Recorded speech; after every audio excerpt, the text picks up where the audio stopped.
రవీంద్ర చెప్పండి, ఏం జరుగుతోందంటే ఏం చెప్తారు? ప్రస్తుతం చూస్తున్నాం, దావోస్లో వెళ్లారు, పెట్టుబడులు భారీగా తీసుకొస్తామని చెప్తున్నారు. కానీ జేఎస్డబ్ల్యూ స్టీల్ దగ్గరకు వచ్చేసరికి ఏ రకంగా రాష్ట్రంలో వాతావరణం ఉంది, వాళ్ళని ఏ రకంగా రాష్ట్రం నుంచి లిటరల్లీ బయటకు తోసేసిన పరిస్థితి, ఎవరు సమాధానం చెప్తారు? దీనికంటే ఆన్సర్ ఏంటి?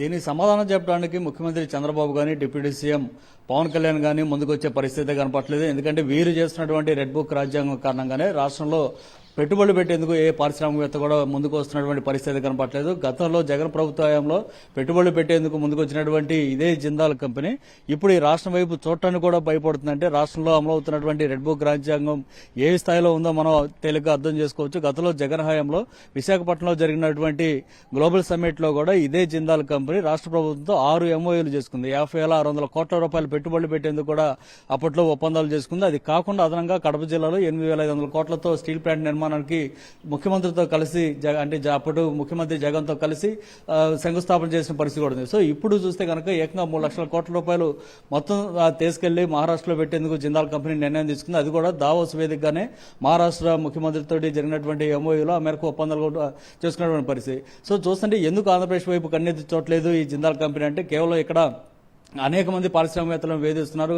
ఇటీవల మనం చూసాం కడప జిల్లాలో హిందూజా కంపెనీకి సంబంధించినటువంటి ట్రాన్స్పోర్ట్ వ్యవహారంలో వివాదం తీసుకొచ్చి అక్కడ ఉన్నటువంటి లోకల్ తెలుగుదేశం పార్టీ నాయకుడు 11 లారీలను కూడా అక్కడ పగలగొట్టేసినటువంటి పరిస్థితి. అది కాకుండా కృష్ణపట్నం పోర్టు అదాని గ్రూప్ చేతిలో ఉన్న నేపథ్యంలో అక్కడికి సోమిరెడ్డి చంద్రమోహన్ రెడ్డి టీడీపీ నేత వెళ్లి అక్కడ పోర్టు మీద దాడి చేసేటువంటి ప్రయత్నం చేసినటువంటి పరిస్థితులు. సో ఇవన్నీ చూసిన తర్వాత ఆంధ్రప్రదేశ్లో పరిశ్రమలు పెట్టడం కంటే అంతకంటే మరొక దారుణమైన సిగ్గుపోయిన పని ఇంకోటి లేదనేటువంటి పరిస్థితిలోకి పారిశ్రామికవేత్తలు వచ్చారు. అందులో భాగంగానే ఇప్పుడు 3 లక్షల కోట్ల పెట్టుబడులు ఆంధ్రప్రదేశ్ రావాల్సిన ఇవన్నీ మహారాష్ట్రకి తరలి వెళ్ళిపోయి చివరికి తెలంగాణ కూడా వెళ్ళి అక్కడ 800 కోట్లతో డ్రోన్ యూనిట్ ను కూడా పెట్టబోతున్న పరిస్థితి జిందాల్ కంపెనీకి ఉంది. అంటే ఎందుకని ఆంధ్రప్రదేశ్ వైపు రావట్లేదు అంటే కేవలం అయితే ప్రభుత్వాలు మారినప్పటికీ లేదంటే వేరే గవర్నమెంట్స్ వచ్చినప్పటికీ వేరే పార్టీ అధికారంలోకి వచ్చినప్పటికీ కూడా ఇలాంటి విషయాల్లో రాష్ట్ర ప్రయోజనాలతో ముడిపడే అంశం, కానీ దీన్ని పట్టించుకోని పరిస్థితి.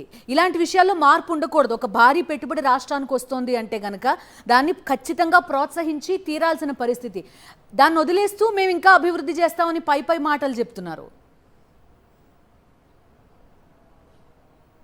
ఖచ్చితంగా పారిశ్రామికవేత్తలు వాస్తవానికి రాష్ట్రంలో వాళ్ళ వ్యాపారానికి సంబంధించి వస్తారు తప్ప రాజకీయాలతో సంబంధం ఉండదు. కానీ ఇక్కడ చూస్తే కనుక లోకేష్ గానీ చంద్రబాబు గానీ వీరందరూ కూడా రెడ్ బుక్ రాజ్యాంగం పేరుతో ఏకంగా పారిశ్రామికవేత్తలు టార్గెట్ చేసి వేధింపులకు గురి చేస్తున్నారు, అక్రమం కేసులు పెడుతున్నారు. ఇప్పుడు మనం చెప్పుకున్నటువంటి జిందాల్ కంపెనీ సంబంధించినటువంటి ఆ గ్రూపు MD ఎవరైతే ఉన్నారో ఆయన మీద కూడా ఏకంగా బొంబాయి సంబంధించినటువంటి ఒక జూనియర్ ఆర్టిస్టు జత్వానీ తోటి కేసు పెట్టించినటువంటి పరిస్థితి. వల వేసి ఆయన మీద అక్రమంగా కేసులు పెట్టించేటువంటి పరిస్థితి తీసుకొచ్చారు. ఆ కారణంతో గతంలో మనం చూసాం విజయవాడలో 3 IPS ఆఫీసులను సస్పెండ్ చేసిన వ్యవహారం కూడా.